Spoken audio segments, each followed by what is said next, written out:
loon qonnaan bulaa irraa fa'aa ergifatanii fidanii duwwachiisanii jechuudhaan kaafama. Amaluma waraanaa keessatti rakkoo isaa namni akka furuuf kan barbaadu immoo quban qabu jechuudha. Badhaadhina dhugaa isa jedhamu sana mirkaneessuuf hojjettu moo gabaasa mootummaatiif hojjettu? Nama barbaadeef hin kennine malee hin ergifannu.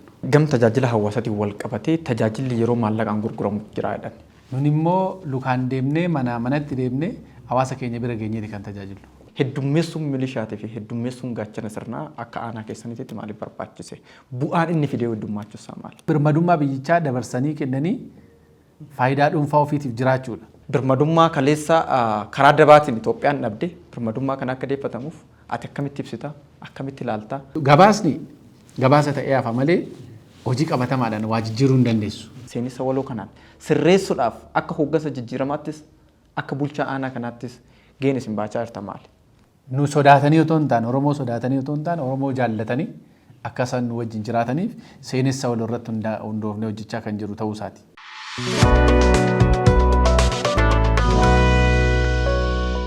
Ashama harka fuune kabajamtoota hordoftoota JMN kuni qophii waarii JMN egaa qophii waarii JMN yeroo adda addaatti hoogganoota sadarkaa adda addaa jiran dhimmoota waloo uummataatii fi keessumattuu immoo haalota yerootiinis wal qabate keessumaayyuu dhimmoota ijoo hawaasaa irratti xiyyeeffachuudhaan iddooleewwan garaagaraatti socho'uudhaan magaalota hanga baadiyyaatti hoogganoota sadarkaa naannooti sadarkaa federaalatii hanga sadarkaa aanotaatii fi gandootaatti gadi bu'uudhaan haala qabatamaa jirurraa turtii adda addaa isaan waliin gochaa turuun keenya ni yaadatama.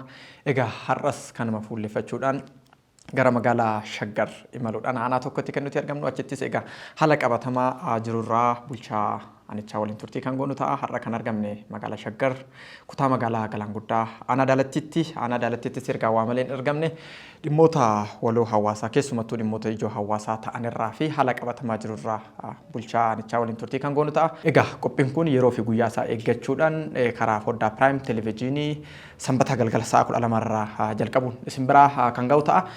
Egaa akka barame turtii isii waliin kan godhu ani Rabbirraa Leenjisaati gama ogummaa kaameraatiin Boggaalaa Habtaam nu waliin jira gama daayiriktiingiitiin eebbisaa jiru nu waliin jira hanga dhumaatti nu duuka bu'aa jecha baacaa yeroo keetirraa fudhattee biroo keetitti waan nu eegdeef ulfaadha. Tole isinillee baga nagaan dhuftan galatoomaa naa dhufu. Hayyee egaa kabajamtoota hordoftoota keenyaa bulchaan aanaa Daalatti obbo Baacaa Taarrafaa Dayyaasii isaan waliin turtii bal'aa kan goonu ta'a. Bobaacaa egaa har'a dhimmoota ijoo ta'anirraa isin waliin turtii kan goonu ta'a. Dhimmoonni ijoo hawaasaa keessumattiyyuu haalota nageenyaan wal qabatanii fi haalota qabatamaa tajaajila hawaasaatiin wal qabatee dhimmoota tokko tokkorraa kan kaasnu ta'a. Mee jalqaba gaaffii keenyatti galuun dura aanaan Daalatti kutaa magaalaa Galaan Guddaa jala dur ganda jennaa har'a immoo maqaa biraa qaba aanaa jalatti maaliin yaamtani? Tole guddaa galatooma. Aanaa Daalatti jechuun namoonni akka ilaalanitti akka Daalatti jechuun maqaa safaraatiin akka fookistuudha. Akkas otoo hin taane Daalatti jechuun nagaa jechuudha. Uummanni Daalatti bara Minilik yeroo naannoo maasaraa mootummaa 6 kiiloo irraa yeroo kaasanii fidanii uummata kanas qubachiisan jechuudha. Waggaa 150 duratti uummata as qubate sababa dhiibbaa sabammaatiin uummanni Oromoo achi ka'ee naannoo kana qubate. Kanaatiif uummata nagaa barbaadu uummata jaalalaati. Kanaatiif karaa tokkoon naannoon sun Daalatti jedhamee beekama. Naannoon 6 kiiloo Daalatti jedhamee beekama. Kanaatiif maqaama sana fidanii asitti Daalatti jedhanii moggaasanii. Kanaaf Daalatti jechuun nagaa jechuudha. Uummata nagaa barbaadu aanaan Daalatti aanaa misoomaan beekamaadha. Aanaan Daalatti aanaa industiriiti. Aanaa giddugala sabaaf sablammiiti. Yoo xiqqaate sabaaf sablammiin bal'aan kanas keessatti argamu jechuun hin danda'ama. Akkuma kanas daandiiwwan federaalaa lama kanas keessa qunnaman daandii Buttaajiraatii fi daandii Jimmaati.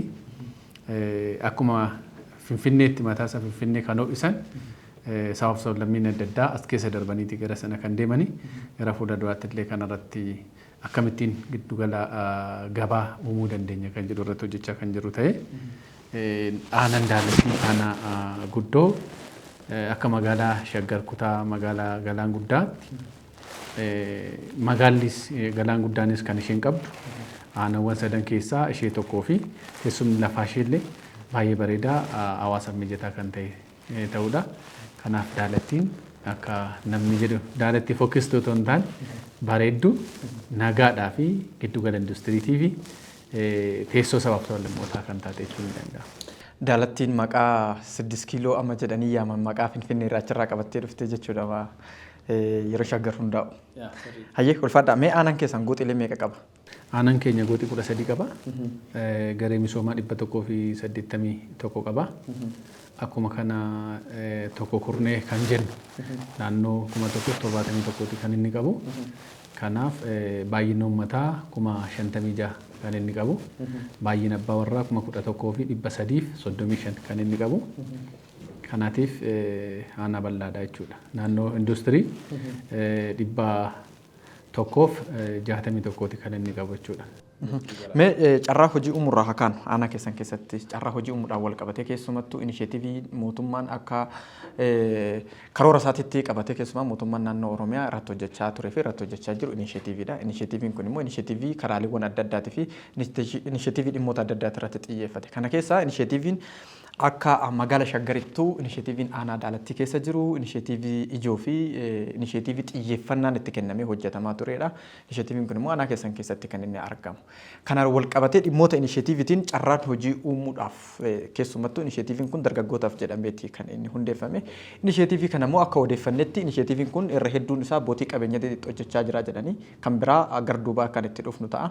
Mee inisheetiviin kun rakkoo dargaggeessaa furuu fi dargaggeessi akka irraa fayyadamuuf mootummaan kallattii kaa'ee akka pirojektiitti qabatee irratti hojjechaa jira. Isin immoo akka aanaa keessaniitti dargaggeessaaf osoo hin taane abbootii qabeenyaatti misoomsaa jira inisheetivii kana. Kanaan wal qabatee maalirraa quba qabdu isin? Inisheetivii aanaa keenya keessa jiru meebi kan amma ka'ee odeessa ta'uu danda'a. Garuu akka aanaa keenyatti inisheetivii gosa adda addaati kan jiru. Tokko inisheetivii qonnaati. Inisheetivii qonnaa jalatti naannoo gosa 6tu jira. Kan furdisaa, kan aannanii, kilaastara furdisaa, kilaastara aannanii, kilaastara booyyee, kilaastara lukkuutii fi kilaastara dammaa qurxummiidha. Kana keessatti kan nuti ittiin hojjenne badhaadhina namaatiitiin. Akka aanaa keenyatti hojiin hojjetame hundisaa inisheetivii badhaadhina namaatiitiin kan nuti ijaarre jechuudha. Kana jechuun tokkoffaa hawaasa jiraataa magaala kanaa ta'e. Lammaffaan fayyadamtoota himaataa kana dura turan. Inni sadaffaan immoo namoonni walitti dhufanii jiraata magaala kanaa kan ta'an ofii isaaniitii ijaaranii ofii isaaniitiif maatii isaaniitti gurmeessanii fayyadamaa akka ta'anidha kan nuti goone jechuudha.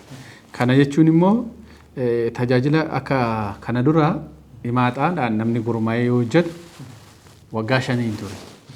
Amma immoo ofii isaaniitiin waan ijaaraaf shaggar fooyyessee waggaa 7 kan godhe. Jarri kun waggaa 7 keessatti itti tajaajilamanii gadhiisu jechuudha. Kanaatiif dargaggeessi keenya ammatti dargaggeessi hundi kan kana dura kan nuti ijaarree itti gurmeessinee itti geessinu akka jirutti ta'e har'a immoo ijaarradhaa itti fayyadamaa yoo jenne hundeeffama shaggar wajjiniin shaggar ijaaree kan hundaaf kennuu hin dandeenye. Kanaatiif badhaadhina maatiitiin yoo ijaarre waggaa amma murtaa'e sana yoo itti fayyadaman badhaadhina maatiin dargaggeessi kaan immoo booda itti fayyadamuu danda'a tokko kan ittiin ijaarraa ture. Inni lammaffaan immoo mootummaan abbootii qabeenyaa kadhachuudhaan ijaaranii dargaggeessaaf dabarfamee kan kennamudha. Kanaaf isa kanas itti deemaa turreerra jechuudha. Malee akka aanaa keenyatti kan qonnaas akkaataa kanaan kan nuti hojjenne. Inni biraan industirii godooti. Industiriin godoo naannoo gosa 12 kan qabu. Kan farniicharii qaba, mukaaf sibiila qaba, cuunfaa dammaa, cuunfaa burtukaana, cuunfaa timaatimaa, qalma lukkuu, qalma booyyee, dijitaalaayzeeshinii, deebisee hojiiwwan nyaata beellada naannoo gosa 12 jechuudha kan qabu. Kanas kan ittiin ijaarra akkuma jedhe badhaadhina namaatiitiin. Inni biraan giddugala gabaati. Giddugala gabaa kanaan dura pirezidaantiin keenya bara 2016 ganna keessa kurmaan arfaffaatti gama kurmaan arfaffaatti qoratanii gabaan nuyi amma fayyadamaa jirru tiraadishinaal kanuma abboonni keenya kaleessa walitti dhufanii hojjechaa turan. Walitti nagadatanii deemu waan qaban fudhatanii iddoo kaawwatanii qaban. Kanaatiif isa kana yoo ammayyeessine mana ijaarree iddoo tokkotti giddugala gabaa ijaarree waan hojjetan sana achuma keewwatanii deeyilii yoo itti hojjetan tokkoffaa hojii dhabeeyyii hin hir'isnaa jechuudha. Namni karaadhuma deemee dhufee walitti gurguratee wal biraa deema osoo hin taane waan qabu sana walitti fidee ijaaree sana walitti gurguree deeyilii hojjechuu danda'aadha. Dhaabbataadhaan namni waa bitu sunis guyyaa guyyaadhaan achitti argachuu danda'aadha. Kanaaf isa kana hir'isuudhaaf kallattii pirezidaantiin kaayirra dhaabbannee ijaarre jechuudha isa kanas. Kanas kan ijaarre badhaadhina maatiiti. Kanaaf akka aanaa keenyatti kan nuti ijaarre badhaadhina maatii akkuma isin jedhe dhalataa aanaa kana kan ta'an, lammaffaan qonnaan bultoota kan ta'an, sadaffaan immoo fayyadamtoota himaataa kan ta'an karaa garaagaraatiin hojjechaa warra turan sababa kooliidariitiin daandiirraa warreen ka'an warra kana walitti dabalamanii kan ijaaranii fi nu immoo abbootii qabeenyaa kadhannee ijaaranii dargaggoota hojii dhabaniif akka hojii keessatti humni itti fayyadamani malee inni sun dirqama abbootiin qabeenyaa ijaarratanii itti fayyadaman kan jedhu odeessaa jechuudha. Hayyee egaa uummata keessatti wanti nuti arginuu fi yeroo adda addaatti gama inisheetiiviitiin wal qabatee yeroo baay'ee inisheetiiviin aanaa keessan keessatti argamu miidiyaaleen adda addaa yeroo gabaasanii fi yeroo oduu adda addaatti hojjetamu hordofaas turre argaas turre. Hawaasa keessatti garuu wanti kaafamu waan biraati. Wanti hawaasa keessatti kaafamu inisheetiiviin hojjetamee aanaa daalattii keessa jiru hunda osoo hin taane iddoo muraasatti gaafa hooggansi olaanaan dhufufa loon qonnaan bulaa irraa ergifatanii fidanii duwwachiisanii jechuudhaan kaafama. Miidiyaa irratti garuu wanti argamu waan biraati. Wanti kun hammam dhugaadha. Akkuma amma kaastan maqaballeessi aanaa keessaniitiif kaa'amu kun dhuguma isin akkas gootani. Uummata keessa hoo maaltu jira? Uummanni hoo maal jedha? Nu biratti inisheetiiviin nuti qabnu bara 2016 kan ijaarame kan badhaadhina maatii Darratti Oddoo jedhamutti kan ijaarame jira. Kilaasteraan kutaan magaalaa iddoo tokkotti dhufe aanaan sadan aanaan daalatti aanaan galaan guddaatii fi aanaan lakkuulee gajjaa iddoo tokkotti dhufne kan ijaarre jira. Zan ofii keenya immoo akka aanatti bar darbe kan ijaarre jira. Inni kun kilaastera qonnaati jechuudha. Kanas nuyi nama barbaadeef hin kennine malee hin ergifannu. Wanti nu ergifachiisus hin jiru. Ijaarree akkuma isin jedhe tokkoffaa inisheetiivii sun gaafa ijaaramu liqaa mijeessina. Aanaan wabii ta'e liqaa mijeessa. Tarii amma liqaan mijatuufitti namni maallaqa baasee ijaaree sheediin duwwaa ta'uu mala. Garuu ergifachuu hin ergifannu. Qonnaan bulaa irraa hin ergifannu. Akka aanaa keenyatti goones hin beeku. Odeessa akkasiis hin dhageenya. Odeessa akkasii yoo jiraate sobaa jechuudha. Sababbiin isaa akka aanaa keenyatti inisheetiivii bar darbee ijaarre keessas dhaqnee ilaaluun hin danda'ama. Baay'ee parsantaan hedduun isaa guutummaan guututti amma jechuun danda'amutti horiin galanii jiru. Yoo xiqqaatee miidiyaaleen adda addaas dhaqanii qaamanis waraabaniiru. Kanaatii fi akka aanaa keenyatti horiin ergifannee gashinus hin jiru, namni nu ergisuus hin jiru, namni nu irraa ergifannus hin jiru. Qonnaan bulaa badhaadhina maatii qeeqee isaatti ijaarreef kan isaatti galfateeti kan jiru. Malee nuyi ergifannees hin gashinu, deebisee immoo ergifachuus hin barbaannu, qaamni achitti ijaare sun horii galfatee keessaa fayyadamaa ta'aa jira.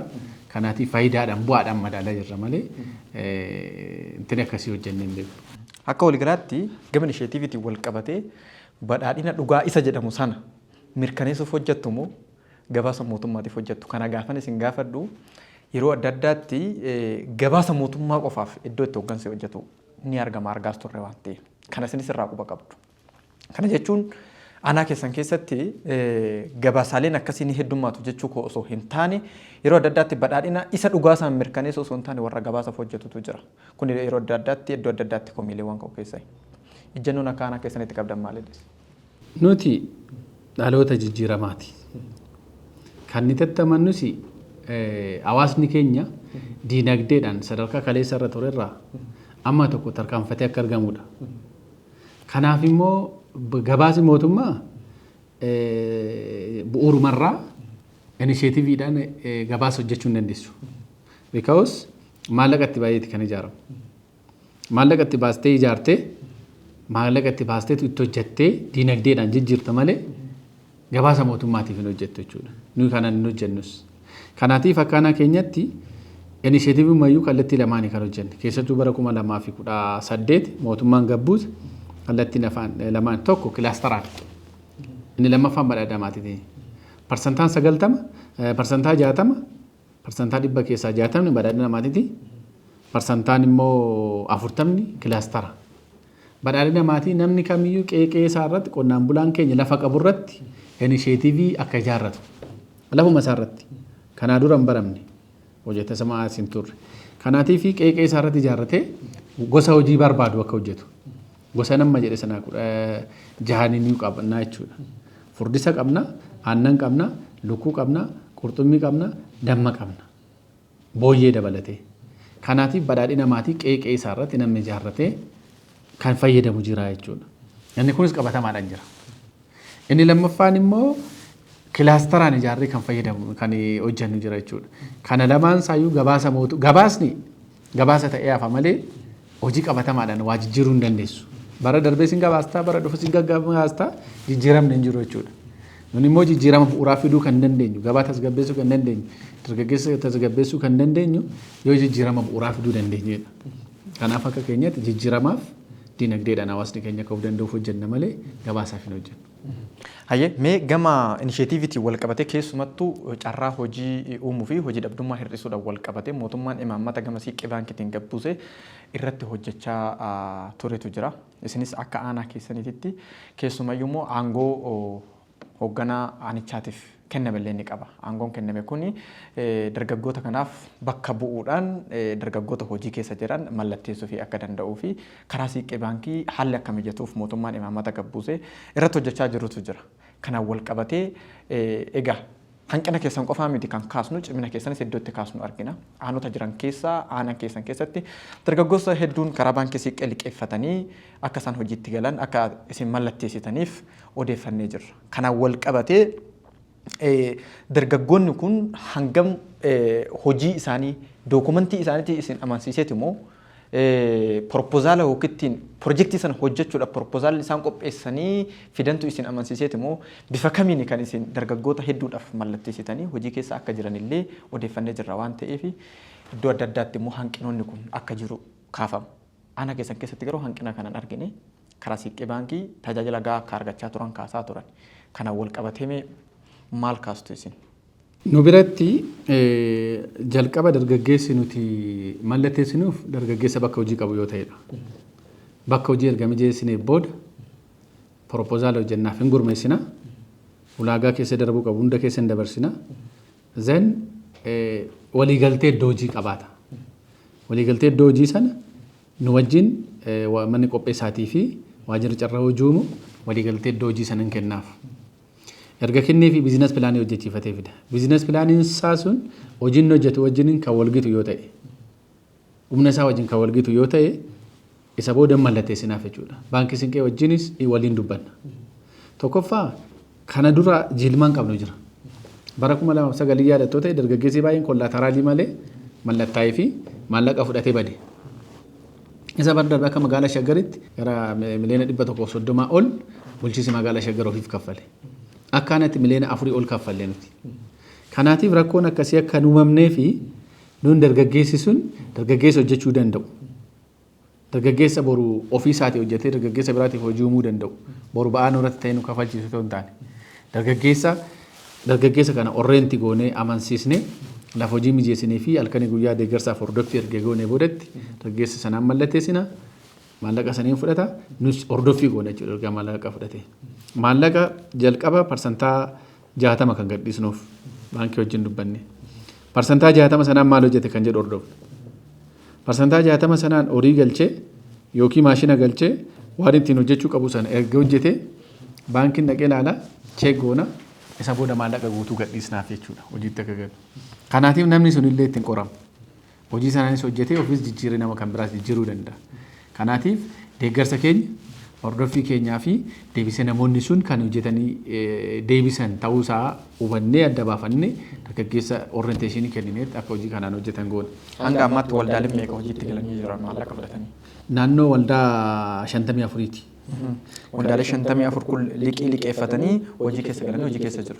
Hojii keessa jiru. Fakkeenyaaf waldaan tokko ofuma keenya mana ijaarree kenninee fi ofuma keenya lukkuu fandi gaafannee kenninee fi maallaqa ittiin nyaata lukkuu sana nyaachisan anatu wabii ta'ee kennineef. Waldaan sun ji'a 4 moo ji'a 5 qofa hojjetanii maallaqa sana guutummaatti ofirraa cufan. Waggaa 4tti kan ofirraa cufuu qaban ji'a 7 keessatti ofirraa cufanii galchanii jechuudha. Amma kan isaaniitiin kan isaan socho'aa jiran. Waldaan biraas jiru. Naannoo bara kana keessa naannoo waldaa 3 kan ta'an akkasitti kan kennineef jechuudha. Inna maal jechuu barbaadetan dargaggeessi keenya nuti amalaa yoo qabne yoo akka isaan hojjetan goone yoo hordofne kaka'umsa hojii keessatti uumne otoo waggaan sun hin gahinii kan deebisanii fayyadamaa ta'anii dhaabbatichaaf yookiin baankii isin keessa deebisan jiru jechuudha.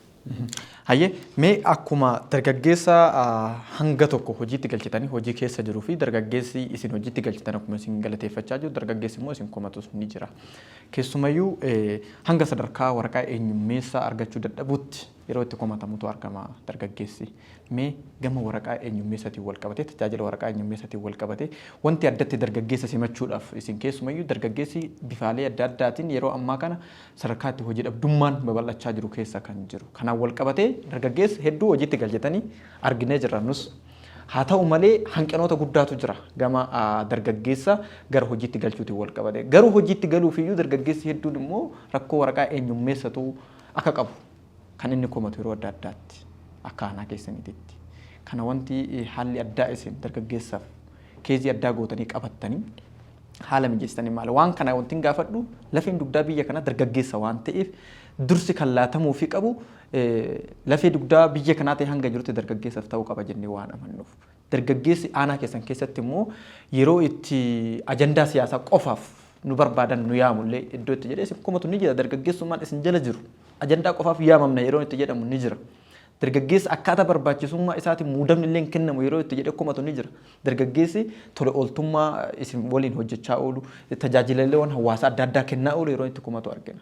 Kanaan wal qabatee hanga sadarkaa IDTtti dargaggeessi waraqaa eenyummeessaa dhabee komata jechuun akka aanaa keessaniitti isin waan kana akkamitti ilaaltu? Akka addaatti immoo wanti isin haala mijeessanii maali? Dargaggeessi yeroo hundumaa dargaggeessa gosa lama kan jiru hubachuun baay'ee murteessaadha. Tokkoffaa itti dhiyeenyaan rakkoo isaa furachuudhaaf ofii isaatii kan barbaaduu fi rakkoo isaa namni akka furuuf qofa ta'e kan barbaadu. Rakkoo isaa furachuuf kan barbaadu rakkoo sana akka hiikne in hubata. Rakkoo isaa namni akka furuuf kan barbaadu immoo quban qabu jechuudha.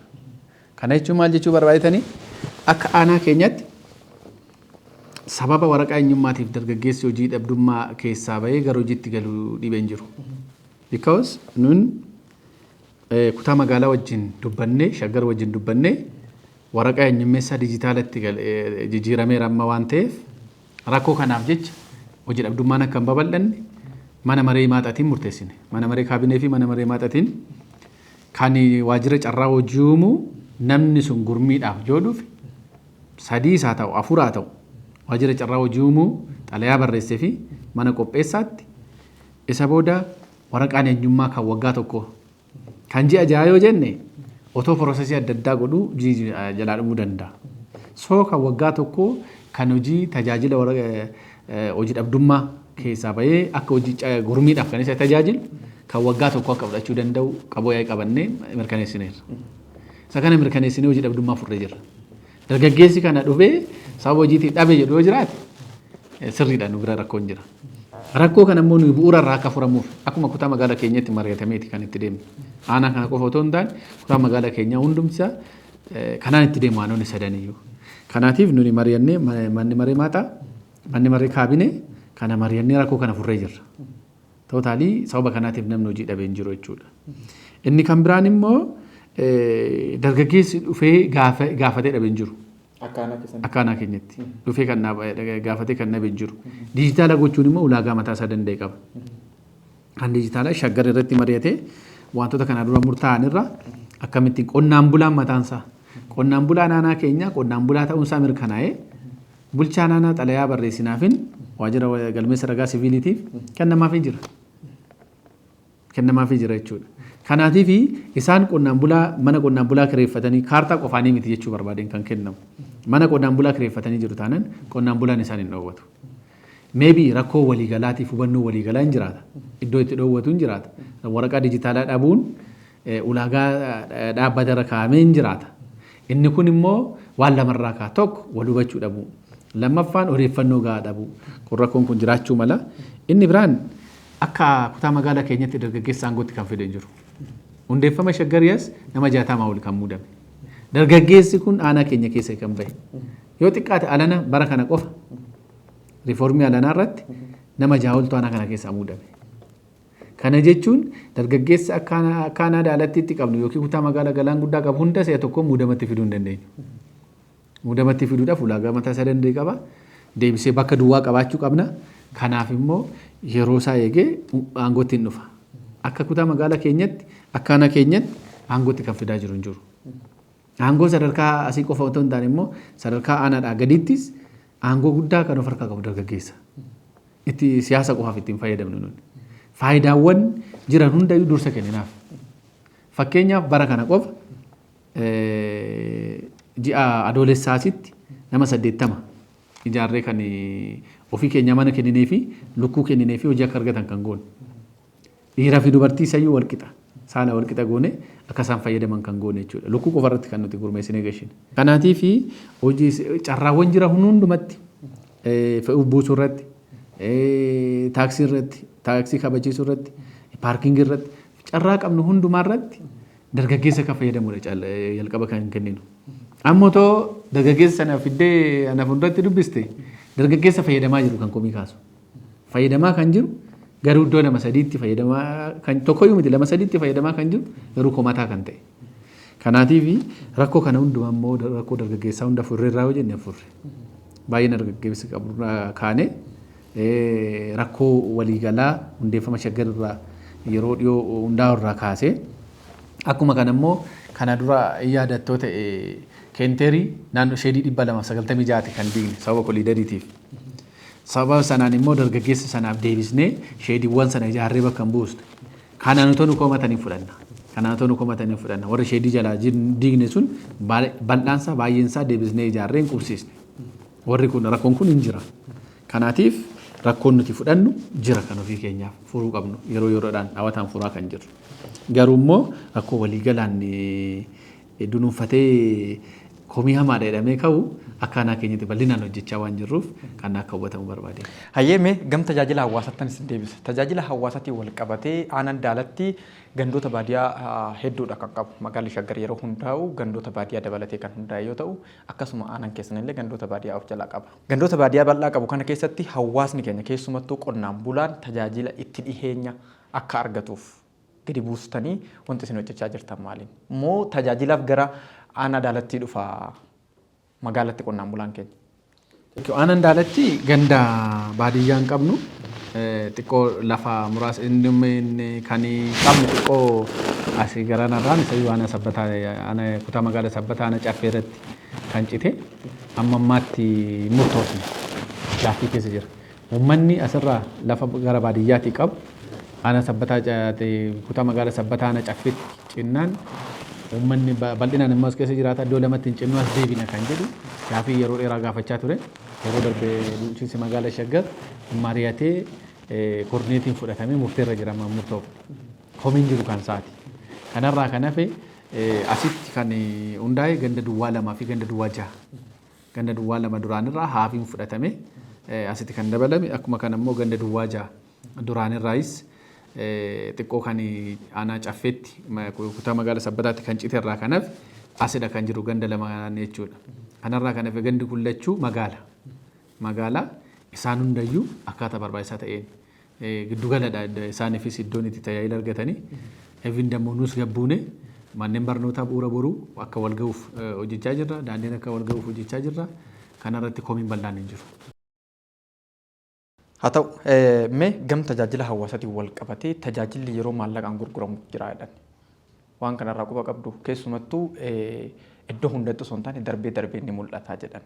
Garaaleewwan manneen daldalootaa irratti fa'a mana cufuudhaan yeroon itti mataa gaafatan ni argamaa jedhan tajaajilli hawaasaa gaafa jennu waa hedduudha kan inni hammatu akka aanaa keessanitti waan kana maalirraa quba qabdu? Tole galatamu gaaffii gaariidha kan kaaste tajaajila maallaqaa gurguruun waan lamaan ifa. Tokkoffaan daldaalaan abbaa dhimmaatii fi waajjira tokko gidduutti taphatu. Inni lammaffaan immoo tajaajilaan miti faayidaa imala argachuudhaaf gocha raawwatudha. Kanaatiif akka aanaa keenyatti bal'inaan hin mul'atu garuu darbee hin jiru jechuun hin danda'amu. Magaalaa waan ta'eef namoonni adda addaa kenna tajaajilaa nama bakka bu'anii siifan raawwadha jechuudhaan abbaan dhimmaatii fi tajaajilaan akka waliin argine gochuudhaan maallaqa adda addaa irraa fuudhuun ni jiraata jedhee namana. Inni kan biraan tajaajilumtichiyyuu abbaa dhimmaatiif kallattiidhaan dhimma isaa raawwachuu caala harka keessa eeguun in jiraata jedhee nan yaada. Waliigalaan garuu amma kana bal'atee komii hawaasaa hin ta'a kan jedhu hin qabnu. Komiin immoo komiidha tokko isaa ta'uu lama. Komiidha tokko isaa ta'uu lama. Tajaajila hawaasaa guutumaan guututti akkaanaa keenyatti waa hunda findhee komiin hawaasaa kun hin jiru kan jedhu hin qabnu. Jiraachuu danda'a kan irratti hojjennu ta'a. Hayyee mee gama nageenyatti gaafan isin deebisu akka aanaa keessanitti gaachana sirnaatii fi irra deddeebiidhaan milishaa yeroo isin leenjistanii eebbisiisaa turtan argaa turre. Kana wal qabatee xiyyeeffannaadhaan keessumayyuu akka magaalaa Shaggariitti xiyyeeffannaadhaan aanaa keessan keessatti waa'een milishaatii fi waa'een gaachana sirnaa irra deddeebiidhaan yeroo eebbifamu argaa turre. Kana wal qabatee heddummeessuun milishaatii fi heddummeessuun gaachana sirnaa akka aanaa keessanitti maaliif barbaachise? Bu'aan inni fidee heddummaachuu maali? Amaluma waraanaa keessatti leenjiin gosa lamaanii kan kennamuu qabu. Inni tokkoffaan qaamni dura hojiirra ture, qaamni nageenyaa dura hojiirra ture yeroo yerootti leenjuu fi haaramuu qaba. Sababbiin isaa jijjiirama qaamaa fiduu qaba. Qaamaan ispoortiidhaan waan garaagaraatiin leenjuu qaba. Xiinsammuudhaan leenjuu qaba. Deebisee immoo humni isaallee akka ga'oomu jijjiirama yaadaa, jijjiirama qaamaa, jijjiirama sochii, ilaalchaa fiduudhaaf innumti dura hojiirra ture mataansaa yeroo yerootti leenjuun baay'ee dirqama. Isin ikkoo humna haaraa leenjisaa jirtan. Yaa inni lammaffaan humna haaraa leenjisanii dabaluudha. Humna haaraa leenjisanii dabaluun humni dura ture in harca'a kallattii adda addaatiin. Tokkoffaa rakkoo nageenyatiin, lammaffaan immoo rakkoo qaama nageenyaa ta'ee rakkoo adda addaa yoo uume, inni sadaffaan immoo sababa iddoo haalli mijataan jiraachuu dhabuutiin iddoo adda addaa jijjiiruudhaan qaamni nageenyaa harca'uu danda'a. Inni lammaffaan nama dabalanii aanicha keessatti nageenya waaraa fiduudhaaf sirriitti hin barbaachisaa jechuudha. Baay'achuun kun immoo kan inni fayyaduuf akka kallattii mootummaan kaa'etti garee misoomaa tokko nama 30 kan inni qabatu. Gareen misoomaa tokkichi immoo nama 30 sana jalatti tokko kurnee 3tu jira. Tokko kurnee 3 keessatti namni 4 leenji'uu qabaadha. Kallattii mootummaa kaa'e. Nama 4 jechuun imoo tokko jechuudha. Nama 4 imoo tokko, imoon tokko sun nama 10 keessaa namni 4 leenji'uu qaba jechuudha. Kuni maaliif gargaara? Nageenya isaa hawaasni ofii isaatii akka eeggatuuf. Rakkoon nageenyaa akka sammuu danneef. Hattuu yoo haate qaama biraa qaama nageenyaa kan biraa dhufee amma inni isa bira ga'utti rakkoon nageenyaa mudatee magaalli sun saamamee magaalli sun rakkoon mudatee akka hin deemnee fi nama 10 keessaa namni 4 yoo leenji'e bu'a qabeessa isaa mootummaan qorate yeroo yerootti leenjisne humni nageenyaa kun akka baay'atu nageenyi hawaasichaa akka mirkanaa'u nageenyi immoo ofii isaatiif leenjii akka of eegu gochuudhaaf qaama nageenyaa kana leenjisuun murteessaa waan ta'eef. Hayyee keessumayyuu sirni kun erga hundaa'e as hooggansa jijjiiramaa jechuudhaan iddoo adda addaatti hooggansa jijjiiramaa kun irra hedduun isaa dargaggoota. Humni dargaggeessaa immoo enerjii guddaadhaan hawaasa isaa akka tajaajiluu fi teekinooloojii qixa sirrii ta'een akka fayyadamuu fi bira dhaqqabinsa hawaasaallee waan kaleessa ture sanarraa hawaasa kanaaf tajaajila gahaa akka kennuu fi bu'a qabeessummaa hawaasa kanaa daraan akka saffisiisuuf isin akka hooggansa jijjiiramaatitti wanti isin uummata kanaaf akka addaatti hojjettan akka hooggansa jijjiiramaatitti wanti isin uummata kanaaf addatti bu'aa buustan maali akka hooggansa jijjiiramaatti immoo maali? Thank you. Jalqabumarraa hooggansa jijjiiramaa jechuun maqaa miti.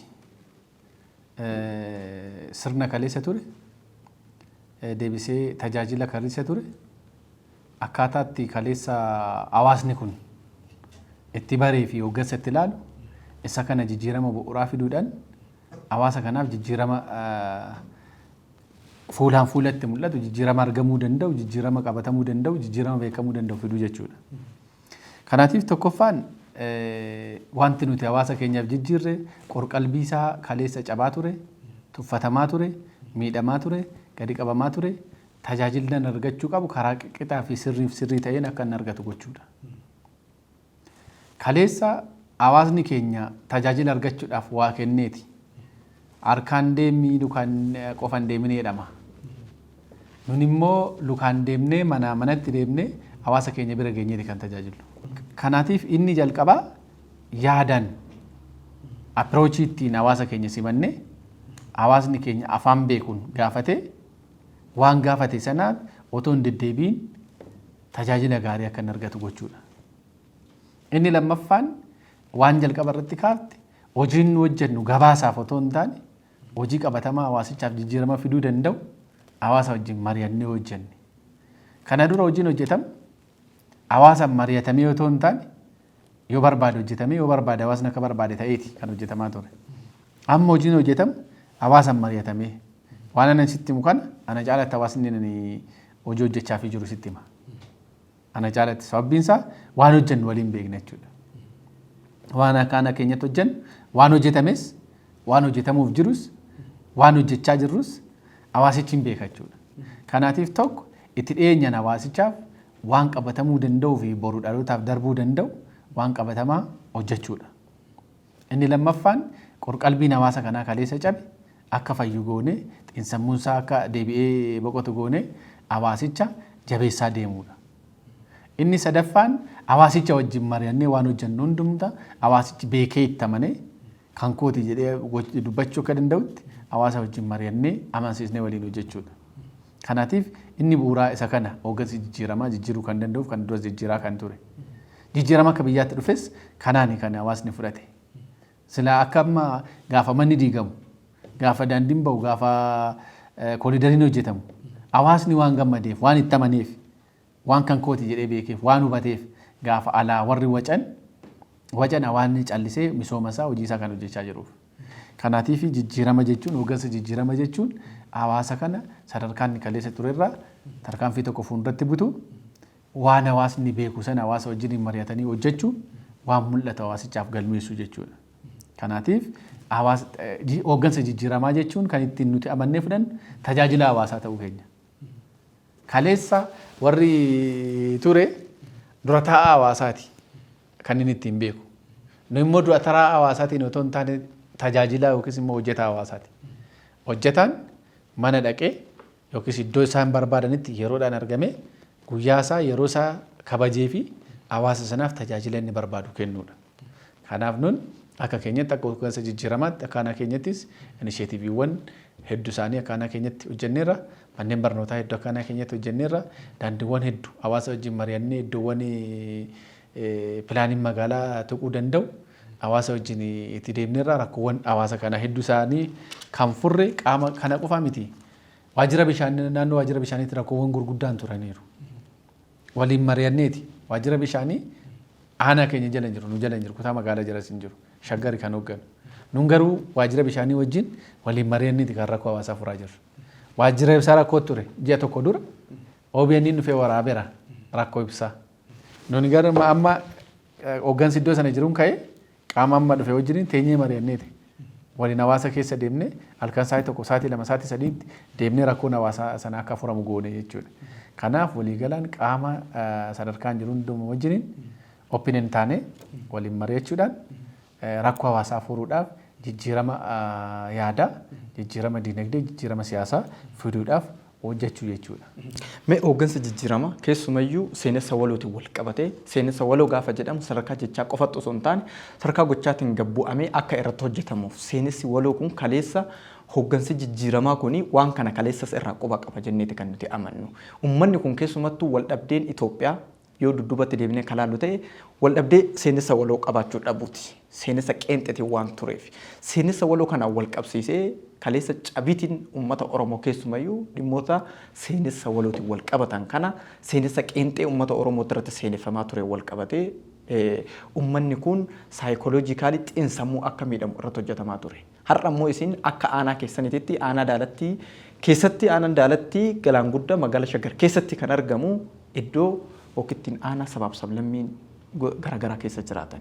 Seenessa waloo kanaan wal qabatee yaada uummataa jijjiiruudhaan cabiinsa kaleessa seenaa uummanni kun cabe seenessa waloo kana waltaa akka ta'uu danda'utti waan kaleessa uummanni kun iddoo uummanni kaleessa uummanni kun keenya kaleessaatti cabetti seenessa waloo kanaan sirreessuudhaaf akka hooggansa jijjiiramaattis akka bulchaa aanaa kanaattis gaheen isin baachaa jirtan maali? Thank you. Seenessi jalqabumarraa kaasee seenarraa kan dhufu. Seenessi qeenxees cabiinsa seenarraa dhufa. Wanti nuti har'a hojjennu boruu dhalootaaf seenaadha. Seenaan immoo bakka lamatti qoodama. Seenaa gaarii fi seenaa gadeedha. Seenaan gaariin har'a nuti galmeessinu dhalootaaf seenaa gaarii ta'e itti fufa. Isa kana immoo seenessa. Dhaloonni. Seenaan badaan nuti hojjennu immoo dhalootaaf seenaa badaa ta'e itti fufa. Isuma kana seenessa. Kanaatiif seenaa kaleessa warri seenessa qeenxee hordofan.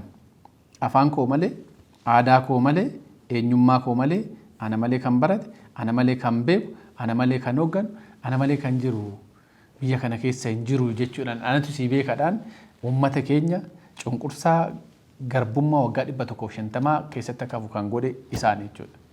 Isa kana nuti akka dabalamu hin goonu irra hin deebinu jechuudha. Kun akka irra hin deebineef nun sabaaf sablammii aanaa keenya keessa jiru hundumaa ija tokkoon laaluu. Waan Oromoon argatu hundi isaanis akka argatan gochuu. Yoo dhabne waliin, yoo arganne waliin, yoo misoomne waliin, yoo misoomuu dhabnes waliin. Kanaatiif akka aanaa keenyatti sabaaf sablammiin aanaa keenya keessa jiru hunduu ija tokkoon ilaalamee afaansaa, aadansaa, eenyummaansaa kabajamee fi seenessi waloo isa kaleessa gaariin hojjetame sun akka gaarummaatti qabanne isa kaleessa hamaan hojjetame irraa baranne hawaasa kana tokko goone akka isaan boru nu sodaatanii otoo hin taane Oromoo sodaatanii otoo hin taane Oromoo jaallatanii akka isaan wajjin jiraataniif seenessa waloo irratti hundoofnee hojjechaa kan jiru ta'uu isaati.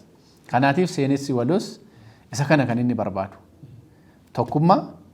Tokkummaa biyyoolessummaa, ilaalcha walqixxummaatii fi amantaa kan biraa kabajuudhaan walii wajjin jiraachuudha. Kun seenessa walooti. Bu'aan seenessa waloos waan baay'eedhaan lakkaa'uu hin dandeenya. Seenessa waloo bu'aa seenessa walootiin Adwaa injifanne. Waliin taanee sabaaf sablammii walitti dhufuudhaan Adwaa injifate. Bu'aa seenessa walooti. Bu'aa seenessa walootiin hidha haaromsaa injifanne. Uummanni sabaaf sablammii naannoo biyya kana keessa jiru hundumtuu sabbata irraa hiikkatee kan qabus kan hin qabnes boondii bituudhaan, kennuudhaan, arjoomuudhaan, dhiiga arjoomuudhaan waan isarraa eegamuuf irraan eegamne hunda gochuudhaan Adwaa milkeessine. Kun bu'aa seenessa walootii fi bu'aa tokkummaa uum fiduudha.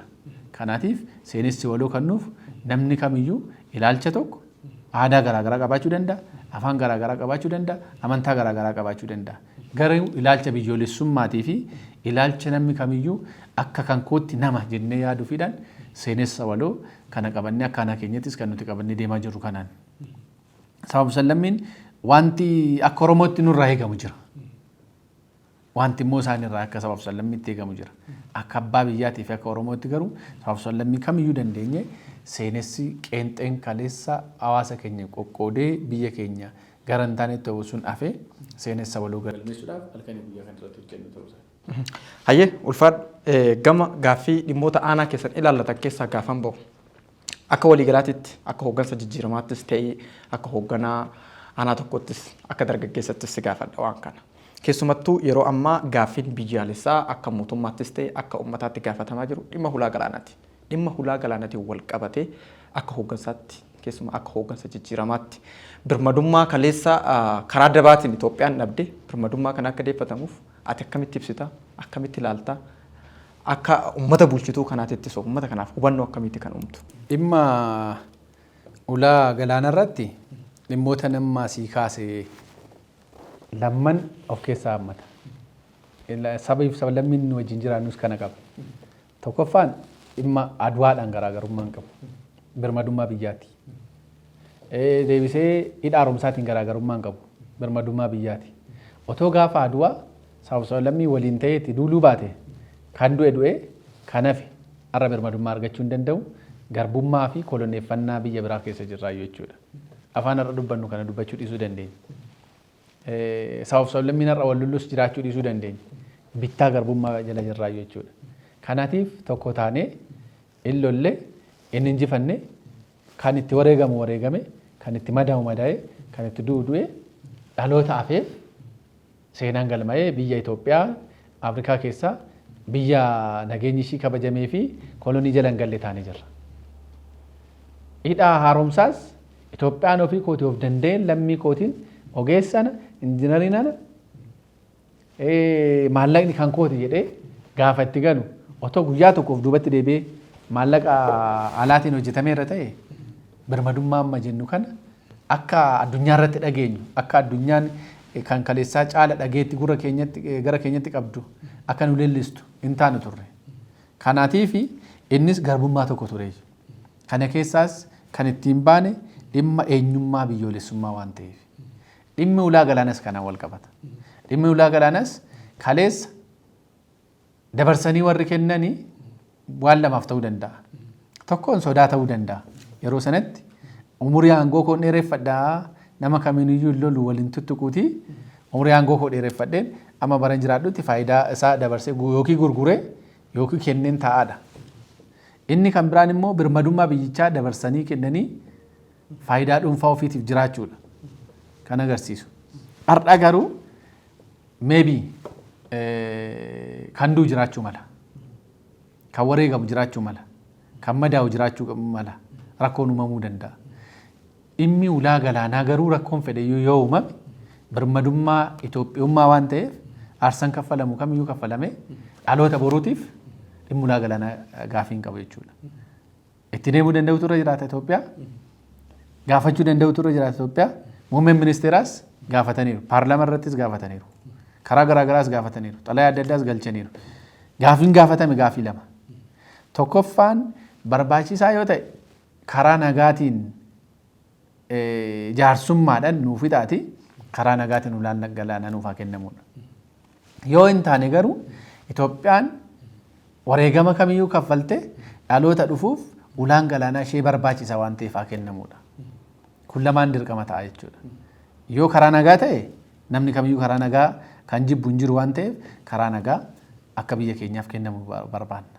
Yoo dides immoo wareegama kamiyyuu kaffallee dhaloonni dhufu akka hin rakkanneef ulaan galaanaa nu barbaachisa. Kanaaf dhimmi ulaa galaanaa dhimma birmaadummaa biyyoolessummaa Itoophiyummaati waan ta'eef nus ejjennoon akkaanaa keenyattis hawaasni keenyas qabu. Anis akka nama tokkootti akka gosa jijjiiramaatti qabu dhimmi ulaa galaanaa dhimma jiraachuu fi jiraachuu dhabu dhimma birmadummaa biyyaa dhimma eenyummaa Itoophiyummaati waan ta'eef dirqama nu barbaachisaadha. Haa ta'u ulfaadhaa yeroo keessan irraa fudhattanii turtii bal'aa nu waliin gootaniif ulfaadhaa jechaa dhumarratti yaada dhaamsaa fi ergaa yoo qabaattan carraan isin ilaalla. Tole jalqaba irratti isinillee warri JMN dhuftanii haala kanaatiin nu dubbisuu keessaniif tokkoffaa rakkoowwan akkaanaa keenyatti jiru nutti agarsiistanii boruu irratti akka hojjennu waan nu gootaniif inni lammaffaan immoo cimina akkaanaa keenyatti jiru qabannee gara fuula duraatti jabaannee gara fuula duraatti akka deemuuf keessatti akka hooggansa jijjiiramaatti waan nurraa eegamuuf gahee keenya bahuu akkaataatti qabnuun waan nutti agarsiistaniif galatoomaa guddaa ulfaadhaa jechuun barbaada. Ittaansuudhaan ergaa nan dhaamu akka biyyaatti dargaggeessi keenya akka biyyaatti yaadu akka biyyaatti hojjechuu halkanii guyyaa hojii otoo hin tuffatin hojjennee jijjiirama dinagdee jijjiirama siyaasaatii fi jijjiirama hawaasummaa fiduudhaaf jabaannee waliin haa hojjennu jedha galatoomaa. Ulfaadhaa yeroo bal'aa yeroo keessan qaala irraa fudhattanii turtii waliin gootanii fi maqaa dhaggeeffattoota keenyatiin ulfaadhaa isiniin jedha. Isinillee ulfaadhaa galatoomaa. Hayyee kabajamtoota hordoftoota JMN kuni qophii waarii JMN qophii waarii JMN har'aa magaalaa Shaggar kutaa magaalaa Galaanguddaa aanaa Daalattiitti imaluudhaan bulchaa aanaa Daalattii kabajamoo obbo Baacaa Taarrafaa waliin turtii bal'aa goonetti kan nuti jirru. Egaa qophiin kun yeroo fi guyyaa isaa eeggachuudhaan karaa foddaa Prime Televiziyoonii sanbata galgala sa'a 12 irraa jalqabuun isin biraa kan ga'u ta'a. Egaa qophicha kana qopheessuun isin waliin turtii kan godhe ani Rabbiraa Leenjisaati gama ogummaa kaameraatiin boggaa laaptaamuun waliin turtii taasise gama daayirektingiitiin eebbisaa jirus nu waliin turtii godhe hanga dhumatti waan nu waliin taataniif ulfaadhaa jechaa torbee gaarii isin haa ta'u.